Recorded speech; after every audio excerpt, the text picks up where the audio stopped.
देखिए, पहले तो मैं आपके माध्यम से सभी जनता को अपील करना चाहूँगा कि पैनिक करने की आवश्यकता नहीं है। आम तौर पर जो पेशेंट्स होते हैं वो दवाइयों से जो प्रशासन द्वारा उपलब्ध कराई जाती हैं उससे ठीक हो जाते हैं। जो कोमॉर्बिड पेशेंट्स होते हैं उन्हीं को अटेंड करने की तात्कालिक रूप से आवश्यकता होती है। तो जनपद में जो हमने कोविड मैनेजमेंट के लिए हमने जो कदम उठाए हैं उसके बारे में मैं आपको अवगत कराना चाहूँगा। हमारे यहाँ टोटल ज़िले में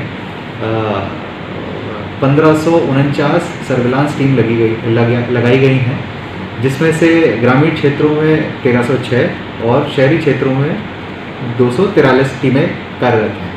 इसके अलावा सैंपलिंग हेतु 19 टीमें हैं प्रत्येक ब्लॉक पे, और अर्बन पे हमने 2 टीमें लगाई हैं।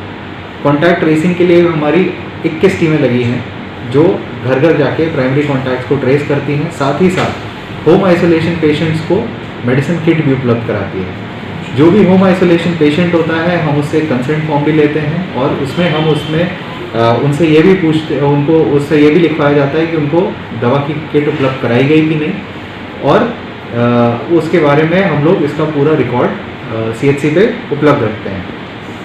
जो मुख्य बातें आती हैं, जो क्वेश्चन करते हैं लोग कि जनपद में ऑक्सीजन की कमी है या कुछ, तो इस संबंध में मैं ये कहना चाहूँगा कि L2 हॉस्पिटल जो हमारा है, जो कोविड के लिए है, वहाँ पे पर्याप्त मात्रा में ऑक्सीजन उपलब्ध है।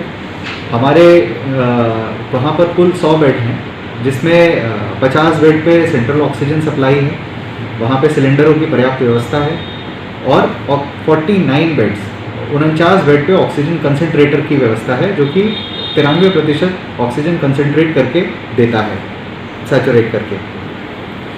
मेल हॉस्पिटल में 158 बेड्स हैं, जिसमें हम लोग प्लान कर रहे हैं 30 आइसोलेशन बेड्स बनाने की।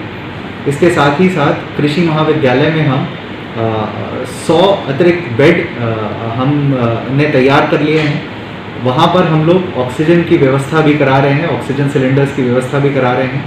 जैसे ही वहाँ पे हमारे ऑक्सीजन सिलेंडर्स की व्यवस्था हो जाएगी तो हम वहाँ पे भी पेशेंट्स को जो गंभीर रूप से पेशेंट्स होंगे वहाँ पर भी इनको इलाज उपलब्ध कराया जाएगा। साथ ही साथ कुछ और अन्य जो इक्विपमेंट्स जो हमें जनपद में आवश्यकता होती है, जैसे वेंटिलेटर्स, तो हमारे यहाँ 38 वेंटिलेटर ज़िले में अवेलेबल हैं। ऑक्सीजन कंसंट्रेटर 78 हैं, बाईपैप मशीन्स भी हैं, HFNC मशीन्स हैं हमारे पास 4, और हमारे पास CT स्कैन मशीन एक जिला अस्पताल में है, और कुछ हमने एक प्राइवेट हॉस्पिटल में हमारे पास एक डायलिसिस मशीन भी अवेलेबल है, जिसमें हमने प्राइवेट हॉस्पिटल से बात कर ली है। अगर किसी गंभीर रूप से पीड़ित व्यक्ति का कोई कोमॉर्बिड पेशेंट को अगर आवश्यकता पड़ती है तो हम लोग उसको भी हम इस्तेमाल कर सकते हैं। मैनपावर की शॉर्टेज के संबंध में ऐसा कोई भी प्रॉब्लम नहीं है। हमारे पास L2 में पर्याप्त मात्रा में हमने डॉक्टर्स राउंड द क्लॉक लगाए हैं। कुछ समस्याएं अवश्य चतुर्श्रेणी कर्मचारियों की आ रही थी, उसको भी हम लोग दूर करा दिए हैं, और मुझे पूरी उम्मीद है कि हम वहाँ पे एक अच्छी व्यवस्था दे पाएंगे। आप लोगों के माध्यम से जनता से मेरी यही अपील है कि पैनिक ना करें, और हम लोग अगर कोई भी इस संबंध में सूचना चाहिए होती है तो हम लोगों ने एक कोविड कमांड सेंटर भी स्टार्ट कर रखा है, जिस पे वो लोग कभी भी कॉल करके सूचना ले सकते हैं। इसमें हमारा प्रयास है कि वहाँ पे हम राउंड द क्लॉक कुछ डॉक्टर्स को भी उपलब्ध करा पाएँ, जिससे अगर किसी को कोई परेशानी लगती है तो वो डॉक्टर से भी पूछ सकता है। वर्तमान में जो कोविड कमांड सेंटर है वो प्रत्येक होम आइसोलेशन पेशेंट को कॉल करके उसके संबंध में जानकारी प्राप्त कर रहा है, उसके स्वास्थ्य के संबंध में भी जानकारी प्राप्त कर रहा है, और इसमें टीम हम बढ़ा भी रहे हैं, और जनपद स्तर पर सभी तरीके के प्रयास किए जा रहे हैं। घबराने की कोई आवश्यकता नहीं है, पैनिक ना करें, कोई होर्डिंग की आवश्यकता नहीं है।